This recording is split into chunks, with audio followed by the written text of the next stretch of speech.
lo cual vamos a dar un tiempo de tiempo para que conoce lo más adelante. En el transcurso de la lección oportunidad,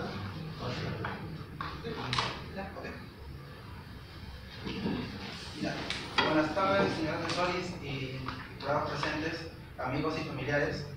En esta oportunidad voy a presentar mi tesis titulado Balance energético por procesos de la central termoeléctrica de ciclo combinado Chilca 2 para patrón de referencia operativa a plena carga. El 31 de octubre de 2016, la empresa consultora Family Ingenieros Asociados se le designó o se le llamó para poder realizar la prueba de test performance o prueba de garantía a la central térmica Chilca 2, la cual se encuentra ubicada en Chilca, Cañete, en el departamento de Lima. Esta central es un proyecto de ampliación de la misma central termoeléctrica Chilca 1. Este ciclo combinado está compuesto por una turbina de gas marca GE modelo 6F03 de una potencia de 67.4 MW. También está compuesta de una turbina de vapor marca Siemens modelo WST400 de una potencia de 37.34 MW. Asimismo, una caldera de recuperación acutubular marca Nutre Ericsson y un descerador Esindus. Aquí podemos ver el diagrama térmico de la central, donde vemos que una vez que el aire atraviesa el filtro y el compresor, ingresa a la cámara de combustión, el cual combustiona con el gas natural. El producto de esta combustión atraviesa la turbina de gas y recorre toda la caldera de recuperación, donde en su trayecto va calentando el agua. En este circuito de la caldera de recuperación podemos ver un precalentador, un circuito de baja presión y un circuito de alta presión. El vapor saliente de la caldera de recuperación ingresa a la turbina de vapor. Sin embargo, el fluido saliente de la turbina es una mezcla bifásica, agua-vapor, que tiene una calidad aproximadamente de 0.7 a 0.9, el cual atraviesa el aerocondensador y nuevamente el fluido en condiciones de líquido saturado reingresa a este circuito. ¿Por qué realizamos esto? Si bien la prueba de test performance o prueba de garantía es la primera prueba que se realiza entre el fabricante y la generadora, una vez que la unidad ingresa a operación comercial, se rige bajo los procedimientos del COES. Al ser una unidad termoeléctrica, el principal procedimiento es el PR17 o prueba de potencia efectiva de rendimiento, el cual indica que a cada 2 años se tienen que actualizar los valores de potencia y rendimiento. En este caso también se puede expresar como eficiencia. Por lo tanto, el procedimiento nos dice que previa a estas pruebas se recomienda a la unidad generadora realizar inspecciones de limpieza de los equipos principales, los mantenimientos respectivos y así como el ajuste de los parámetros de operación. Ante esto, nosotros nos quedamos con una duda. ¿Cómo verificar que la limpieza de los equipos se realizó correctamente? ¿Se realizó correctamente los mantenimientos respectivos a cada equipo principal? ¿La unidad se encuentra en un correcto ajuste de operación ante esta prueba? Y algo muy importante, durante la operación normal, ¿cómo detectar que un elemento principal necesita ser reparado o ser cambiado? Con esto nos planteamos el siguiente problema. ¿De qué manera el balance energético por procesos de la unidad de generación de ciclos combinados Chilca 2, que opera con gas natural, nos permitirá realizar o tener una óptima operación de la central para sus diversos componentes, como la turbina gas, la turbina vapor, la caldera de recuperación y el aerocondensador? Entonces, el objetivo de esta tesis es realizar el balance energético por procesos a la central térmica de ciclo combinado Chilca 2 para patrón de referencia operativa a plena carga, en base a los registros y reportes obtenidos durante la prueba de test performance o prueba de garantía.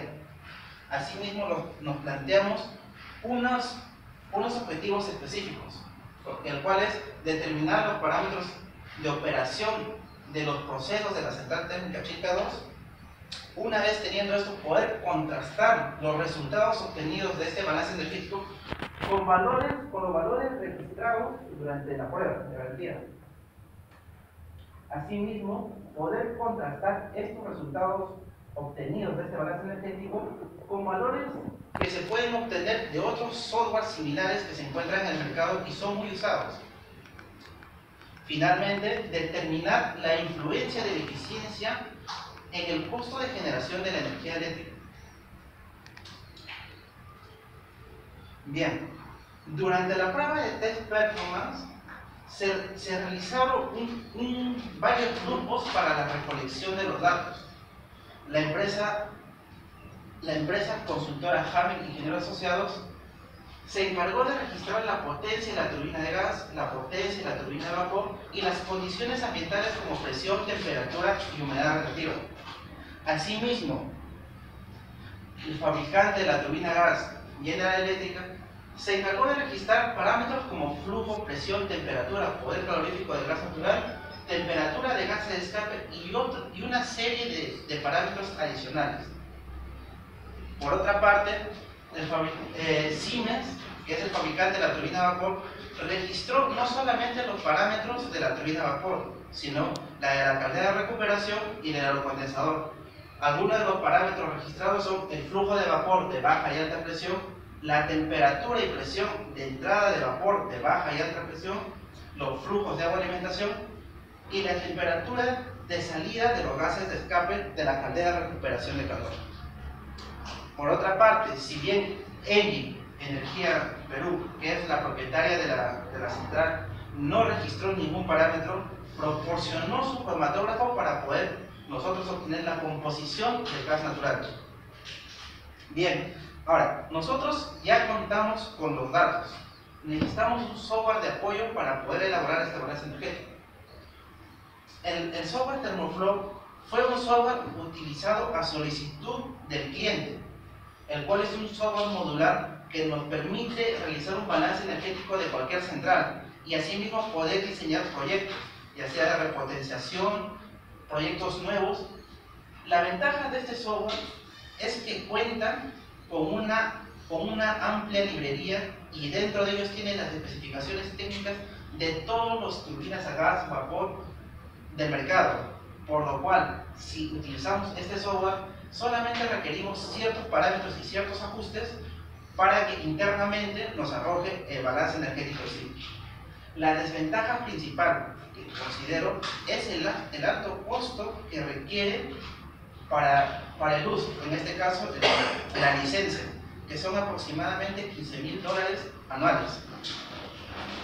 Otro software que lo usé en modo de prueba fue el AgCycle, que es de una manera más simple que el Thermoflow, pero la base principal de esto es diseñar una central. Y por lo tanto nosotros tenemos que tener todo el diagrama térmico, saber la disposición de cada elemento, y el software nos arroja el balance energético. Es un software muy portable que funciona a través del internet y tiene un precio más cómodo, aunque sigue siendo elevado, que son $10,000, pero en este caso ya se tiene una licencia de por vida. Debido a que existen más softwares que realizan balance energético, yo opté por usar softwares que me arrojen propiedades termodinámicas que me permitan solamente ingresar dos valores y poder obtener las otras propiedades termodinámicas. Una de ellas es SteamTap, en el cual solamente me arroja las propiedades termodinámicas del agua y del vapor. Pero como sabemos, dentro del ciclo combinado existen otros fluidos, como el gas natural, el aire y los gases de escape. Por lo tanto, este software no me sería útil. Además, que no interactúa con otros software de apoyo como Excel, MATLAB, etc. Finalmente, encontré un software llamado FluidCore, el cual es un software muy portable y que interactúa con Excel y MATLAB a través de las librerías que este componen. El principal requisito para poder usarlo es poder definir el fluido de trabajo en el proceso que vamos a analizar.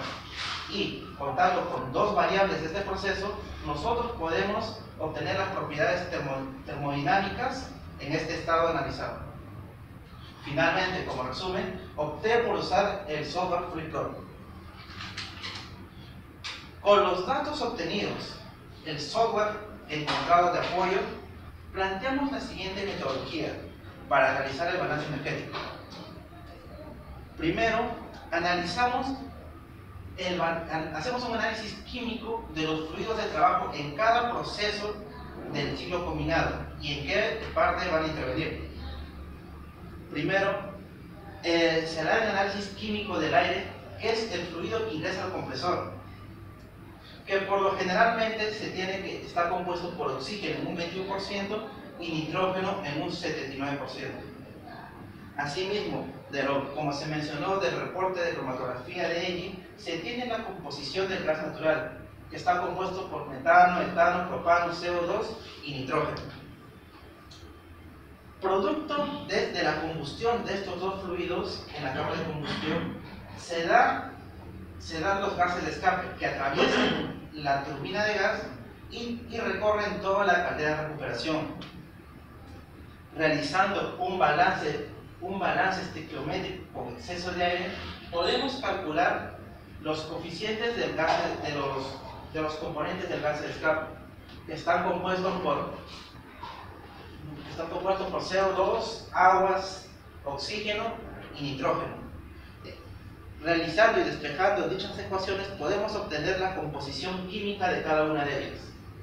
Finalmente, tenemos al agua como el fluido que circulará por todas las tuberías de la caldera de recuperación de calor, la turbina de vapor y el aerocondensador. Aquí nuevamente podemos ver el diagrama y lo vamos a dividir en cada proceso de análisis. Comenzamos con el balance energético de la turbina gas. Para ello, de todo el conjunto de datos registrados, consideraremos utilizar la potencia a plena carga, las condiciones ambientales registradas y las condiciones del gas natural, como temperatura, presión, flujo y poder calorífico. Asimismo, se usarán datos técnicos dados por el fabricante o también considerados, como la relación de compresión, relación aire-combustible, las caídas de presiones y los rendimientos en el compresor y la turbina. Cabe recalcar que durante este balance energético de la turbina de gas se considerarán las siguientes hipótesis. La variación de energía cinética y potencial será despreciable.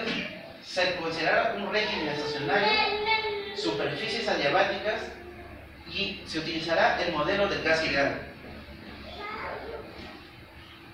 Primero definiremos o calcularemos los fluidos de trabajo en cada uno de los estados. Se sabe de dato que el consumo de combustible es igual a 4.37 kilogramos por segundo. Haciendo uso de la relación aire-combustible y como dato del combustible, podemos calcular el flujo del aire, que tenemos como resultado 201.02 kilogramos por segundo. La combustión de estos dos fluidos nos da los gases de escape, que como flujo de gases de escape sería la suma de los flujos de combustible y el flujo de aire, siendo este flujo igual a 205.39 kilogramos por segundo. Ahora, las condiciones al ingreso del compresor antes del filtro son las condiciones ambientales registradas, las cuales son 1.01 bar y 18.2 grados centígrados. Como se mencionó, el software FluidCode necesita solamente dos parámetros o dos variables para poder determinar el resto de propiedades termodinámicas. Ahora, en el estado 2, que es una vez que el aire atraviesa el filtro, se sabe que en el filtro se produce una caída de presión. En este caso consideramos una caída de presión de 0.5%. Por lo tanto, la presión en el estado de G2 es igual a 1.05 bar. Mientras que si bien la temperatura en el filtro hay una pequeña variación, nosotros podemos considerar que esta variación es despreciable, siendo igual la temperatura igual a 18.2. Bien, para calcular las condiciones del estado una vez que atraviesa el compresor, partimos de la condición ideal, el estado TG3S, donde sabemos que en la condición ideal la presión a la salida del compresor es igual a la presión al ingreso por la relación de compresión, siendo entonces la presión ideal igual a 16.079 bar. Por otra parte, la entropía en el estado ideal es igual a la entropía en el estado de ingreso al compresor, siendo igual a 6.863 kJ por kilogramo Kelvin.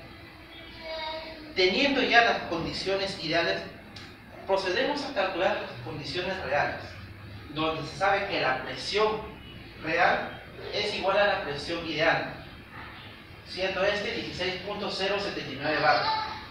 Por otra parte, usando la ecuación de la eficiencia del compresor, podemos calcular la entalpía en el estado TG3 real, considerando una eficiencia del compresor igual a 80%, la entalpía en el estado TG3 nos resulta igual a 434.515 kJ por kilogramo.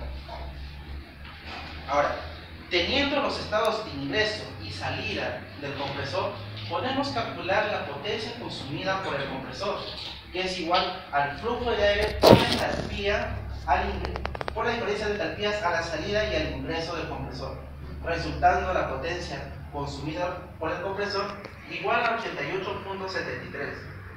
Asimismo, con este dato podemos calcular la potencia producida por la turbina, el cual es igual a la potencia consumida por el compresor más la potencia registrada durante la prueba, siendo entonces la potencia producida por la turbina igual a 165.63 megavatios. Por otra parte, si bien ya se tiene las condiciones del fluido de ingreso a la cámara de combustión, necesitamos saber las condiciones del gas natural que también ingresa al compresor. De los datos sabemos que la presión del gas natural es 27.4 bar y la temperatura es de 45 grados centígrados. Con esto nosotros podemos calcular el estado TG4, que es una vez las condiciones de salida de los gases escape de la cámara de combustión. Se sabe que en la cámara de combustión se produce una pérdida de carga o pérdida de presión, que de los datos técnicos tenemos que es igual a 5%. Por lo tanto, la presión a la salida de la cámara de combustión es igual a 15.273 bar, 75 bar.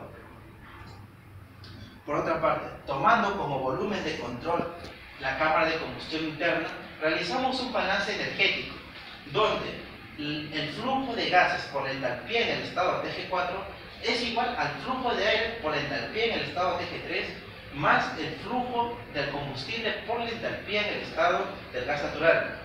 Despejando, podemos obtener la entalpía del estado TG4, el cual nos resulta igual a 334.439 kJ por kilogramo.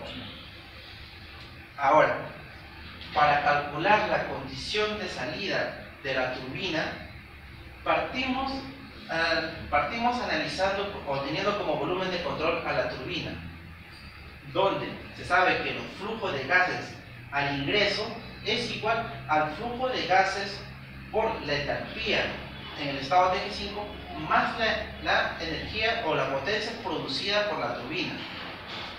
Despejando esto, podemos obtener la entalpía del estado TG5, el cual nos resulta igual a menos 471.979 kJ por kilogramo.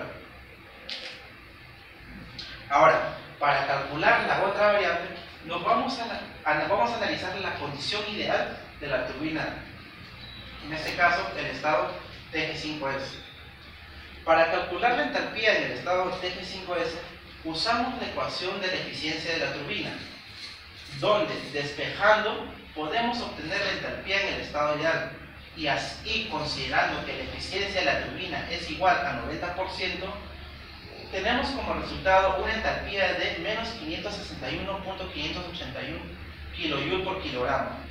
Asimismo, se sabe que la entropía en el estado ideal es igual a la entropía antes de que en el estado antes de ingresar a la turbina. Por lo tanto, tiene una entropía de igual a 8.133 kJ por kilogramo Kelvin.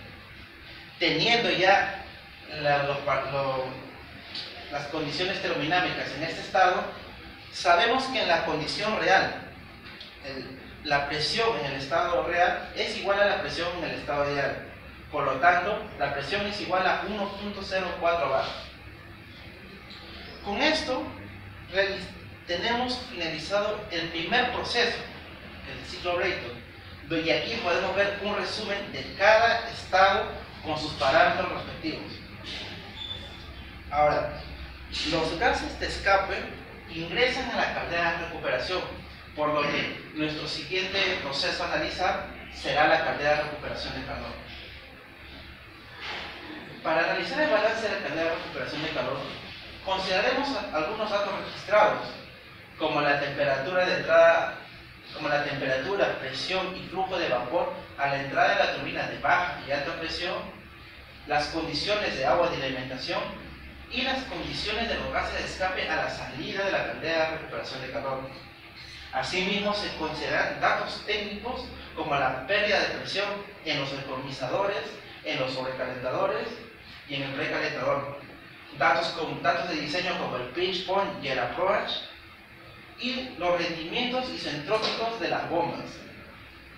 Ahora, durante el balance energético de la caldera de recuperación de calor, se considerarán las siguientes hipótesis.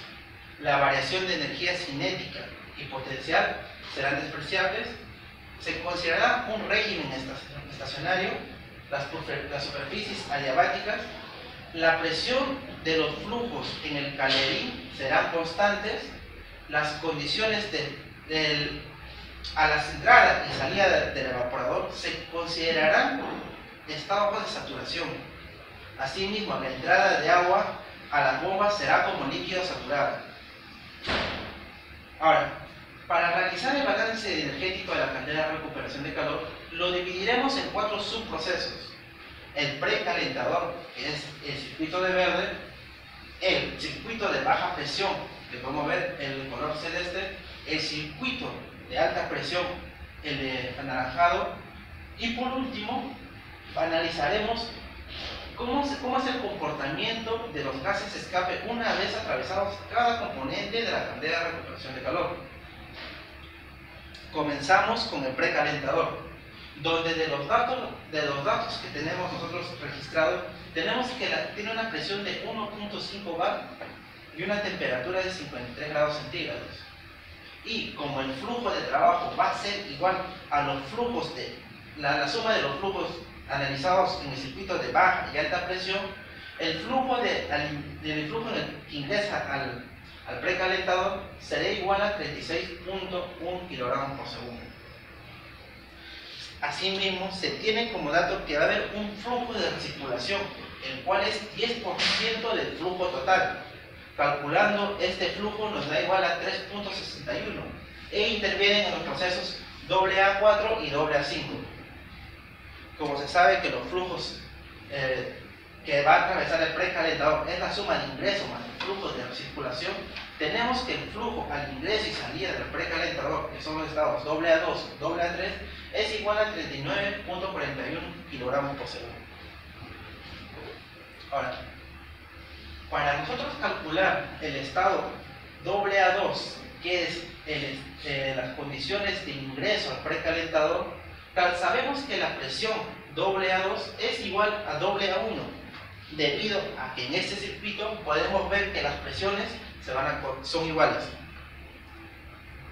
Por otra parte, la temperatura del estado A2 es igual a la temperatura de salida de los gases de escape menos el delta de temperatura de agua de alimentación, resultando este igual a 99 grados centígrados.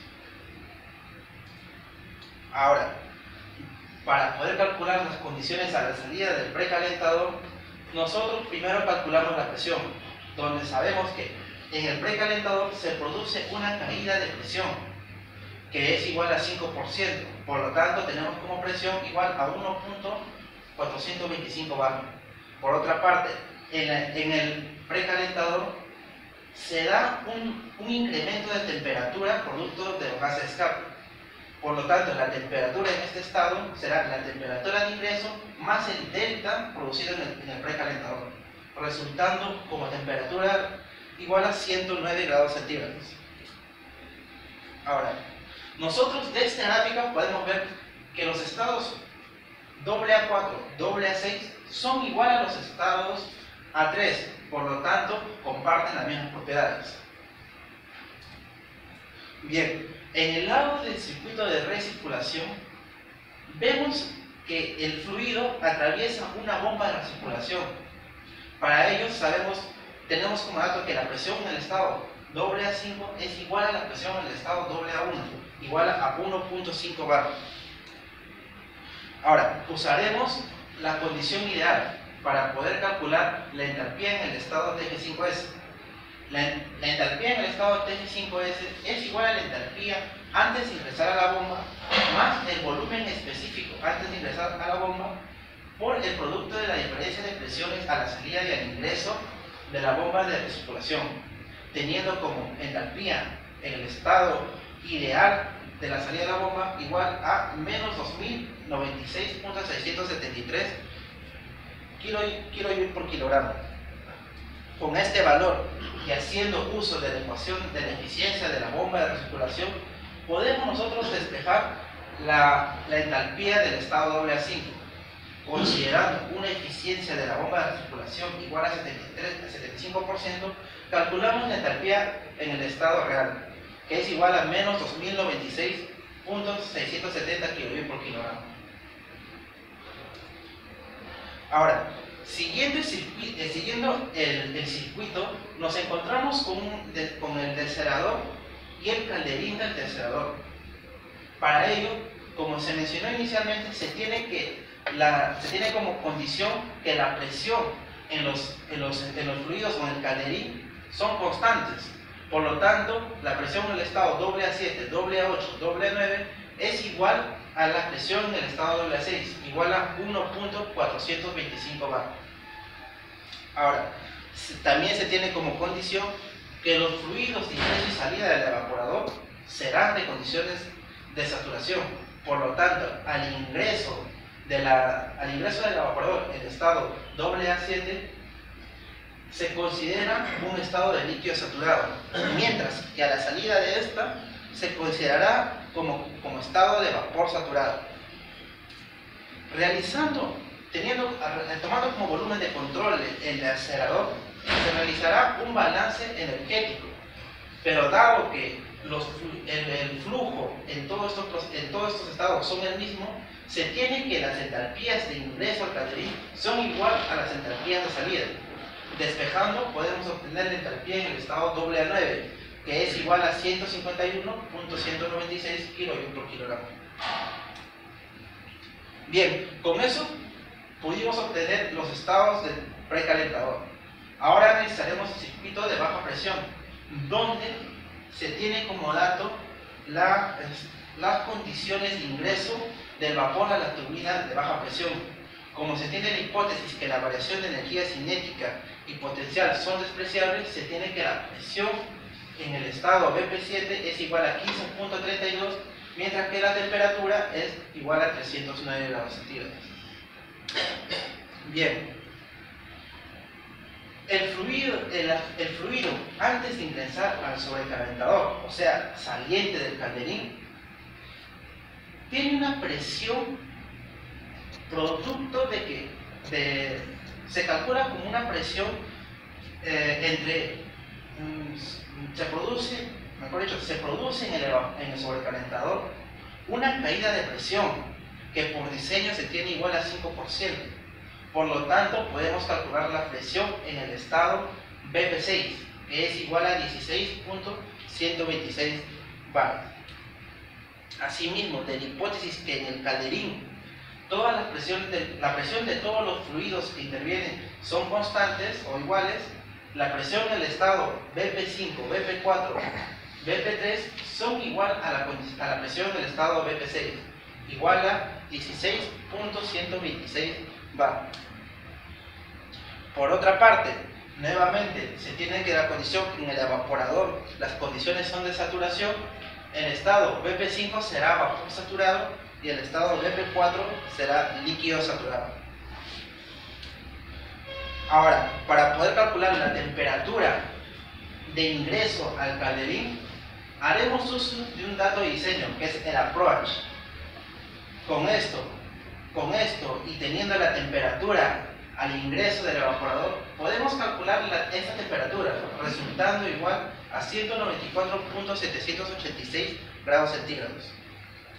Nuevamente tomamos como volumen de control el calderín de baja presión y nuevamente se sabe que el flujo es el mismo para todos los procesos. Se tiene que las entalpías de salida son igual a las entalpías de ingreso. Despejando podemos obtener la entalpía en el estado BP6, el cual es igual a 257.525 kJ por kilogramo. Bien, del análisis del precalentado se sabe que las condiciones del fluido que ingresa al circuito de baja presión es igual a las condiciones del circuito que sale del precalentador, donde la presión es igual a 1.425 bar y la temperatura es 109.8 grados centígrados. Bien, en el estado 2, que es una vez que atraviesa la bomba de alimentación de baja presión y que es el mismo estado de ingreso al economizador, se sabe que en el economizador se produce una pérdida de presión que es igual a 5%. Por lo tanto, la presión en este estado es igual a 16.975 bar. Ahora, considerando el estado ideal de la bomba, podemos calcular la entalpía del estado BP2, que es igual a la entalpía antes de ingresar a la bomba más el volumen específico antes de ingresar a la bomba por la diferencia de las presiones de salida e ingreso a la bomba de alimentación de baja presión, teniendo como resultado una entalpía igual a menos 2091.358 kJ por kilogramo. Con este valor y haciendo uso de la eficiencia de la bomba de alimentación de baja presión, podemos calcular la entalpía del estado BP2.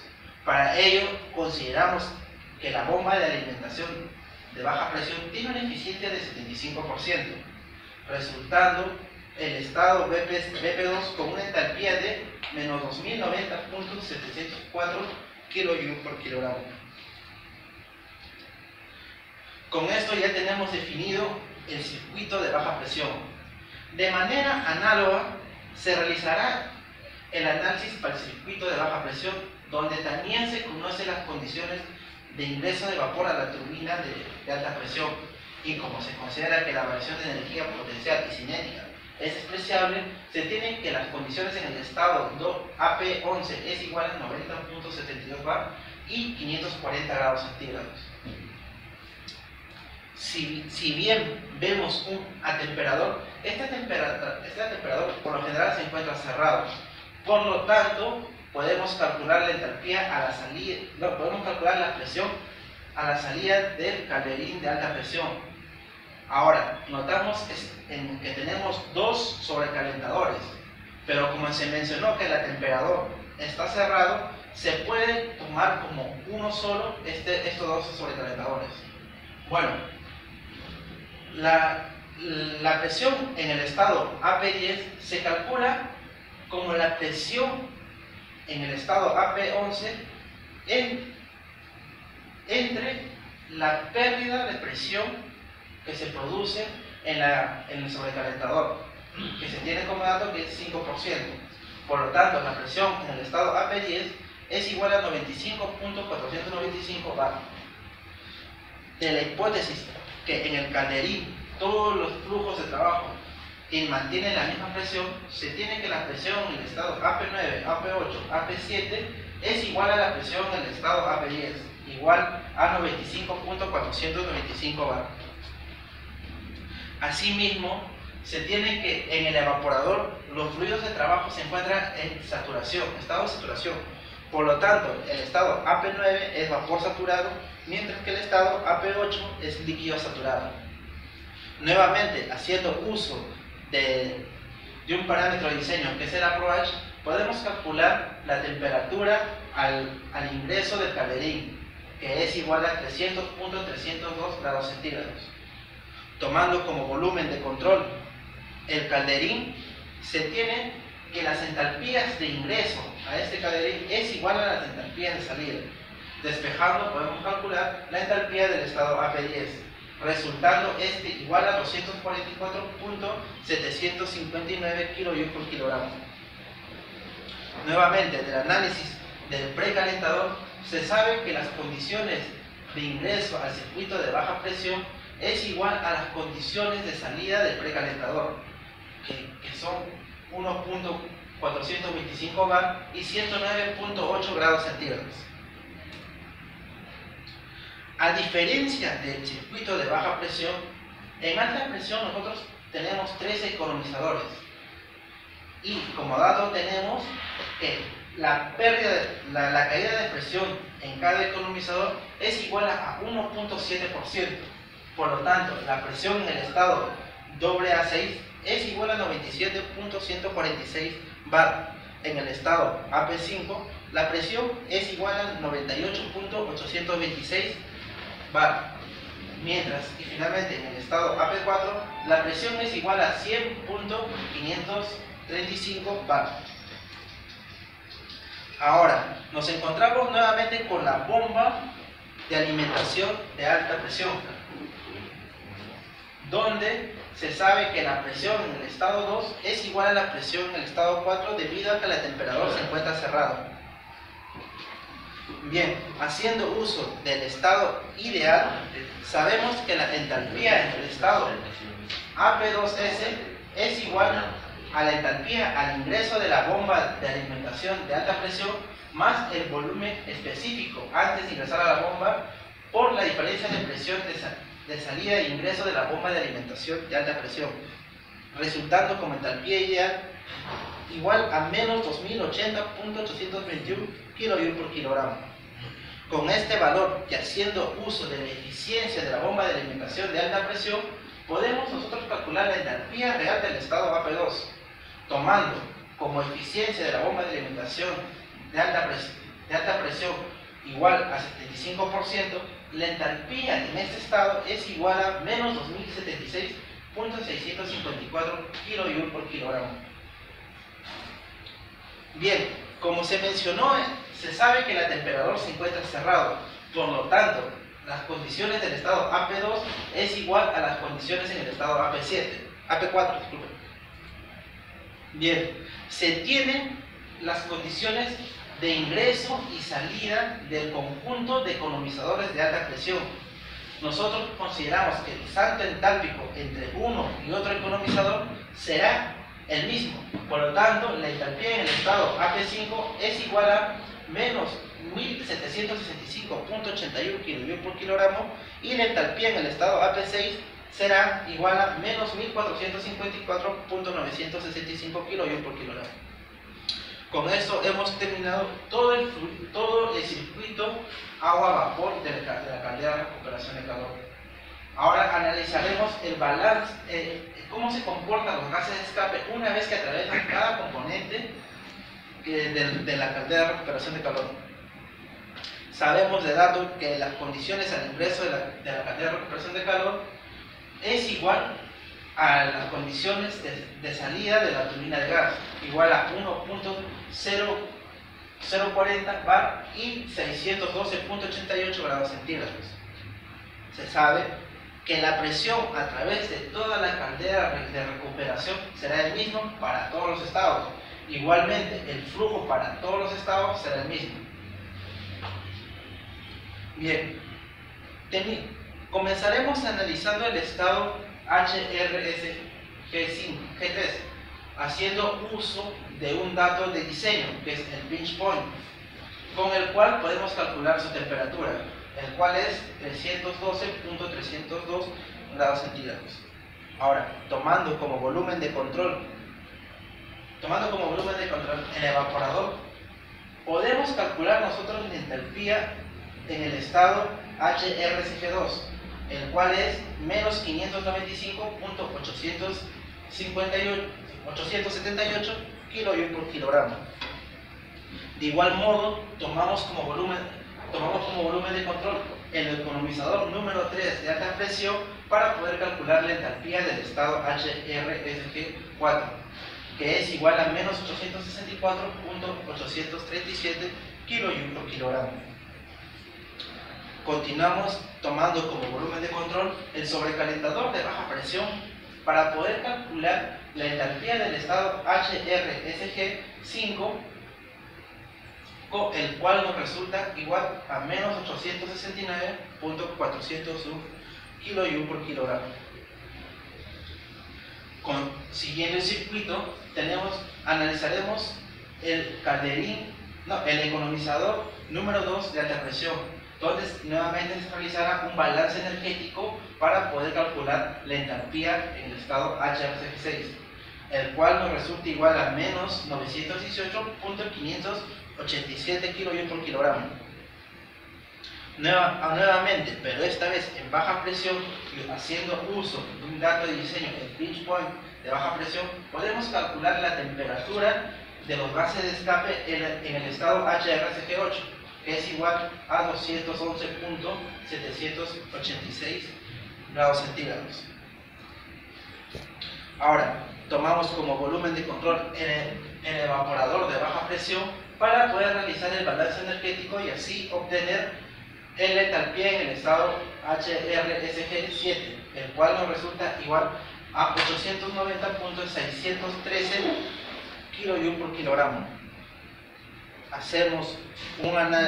Tomamos como volumen de control el economizador de baja presión para poder calcular la entalpía del estado HRSG9, el cual es igual a 931.772 kJ por kilogramo. Bien, de los datos registrados, se tiene que la temperatura de salida de los gases de escape de la caldera de recuperación de calor es igual a 124 grados centígrados. Por lo que, con este valor y tomando como volumen de control el precalentador, podemos obtener la entalpía del estado HRSG10, que es igual a menos 1011.044 kJ por kilogramo. Con esto hemos podido analizar todos los subprocesos que ocurren dentro de la caldera de recuperación de calor. Tenemos los estados del precalentador, que es el de verde, todos los estados que se dan en el circuito de baja presión, el de azul en el circuito de alta presión, el de naranja. Y por último se tiene aquí las condiciones del flujo las condiciones de los gases de escape luego de atravesar cada componente en el circuito, en la caldera de recuperación de calor. Bien, el vapor de agua que se produce en la caldera de recuperación de calor ingresa a la turbina de baja y alta presión respectivamente. Para ello nosotros usaremos un dato técnico, que es el rendimiento isentrópico de la turbina de vapor, que es igual a 85% considerado. Durante este balance energético se considerarán las siguientes hipótesis: la variación de la energía cinética y potencial serán despreciables, un régimen estacionario y se consideran las superficies adiabáticas. Bien, se sabe, mejor dicho, del anterior análisis, que al ingreso de la turbina de vapor se tienen las condiciones de 90.7 bar, 540 grados centígrados y 32.5 kilogramos por segundo. Del mismo modo se tienen las condiciones de ingreso a la turbina de baja presión, que son 15.3 bar, 309 grados centígrados y 3.6 kilogramos por segundo. Bien, analizaremos la turbina de alta presión. Si bien ya tenemos las condiciones de ingreso, para calcular las condiciones de salida... Ya nos hemos pasado el tiempo. Son 5 minutos para que haga. Ya bien, todo el proceso que viene aquí parte de realizar un balance energético de cada componente, partiendo de los gases ideales, partiendo de las condiciones ideales y llevándolas a las condiciones reales. Bien, el balance energético del aerocondensador, más que todo se tiene la idea de que en todo el circuito la temperatura es el mismo. Lo único que sucede es que al inicio se tiene una mezcla bifásica, agua-vapor, y a la salida solamente se tiene líquido saturado. ¿Se puede ver esto aquí? Ahora, de los datos obtenidos nosotros tenemos dos finalidades. Poder contrastarlo con un software que se encuentra en el mercado y los valores registrados durante la prueba. Podemos ver acá los resultados que nosotros obtenimos aquí en el balance energético actualizado, los de General Electric y de Thermoflow para el caso de la turbina de gas, que se tiene que los valores son constantes o similares, se puede decir, ¿no? Del mismo modo, para lo que vendría a ser la turbina de vapor, el aerocondensador y la caldera de recuperación de calor, los datos son similares. Bien, un punto que un poco quisiera recalcar es el análisis del costo de la energía eléctrica. Estos valores que vemos aquí son los valores que se encuentran o que los reporta el COES, y haciendo uso del procedimiento 31 y 34 podemos determinar, digamos, una ecuación en la cual tiene como resultado, tiene como ecuación, como variable dependiente a la eficiencia. Si nosotros evaluamos o graficamos esa curva, tenemos una curva similar a esta, que vemos que a mayor eficiencia nuestro costo de generación es menor, el cual nos permite a nosotros operar primero. Bien, como conclusiones tengo que realizar el balance energético nos permite determinar los parámetros de operación de los diferentes componentes de la central termoeléctrica Chicla 2 con valores muy cercanos o próximos a los datos registrados por el sistema MAR 4 de la turbina gas y el sistema de control DSS de la turbina vapor. Bien, esto se debe a que durante todo el balance energético hemos tomado criterios que van de acuerdo a la operación normal de la central. ¿Será que la evaluación del costo de la energía en función de la eficiencia resulta muy importante que la central térmica mantenga o mejore su eficiencia? Se sabe que a mayores horas de operación la eficiencia de una unidad generadora disminuye. Por lo tanto, vemos que es importante realizar un balance energético para ver a qué se atribuye esta pérdida de eficiencia. Se tiene que dado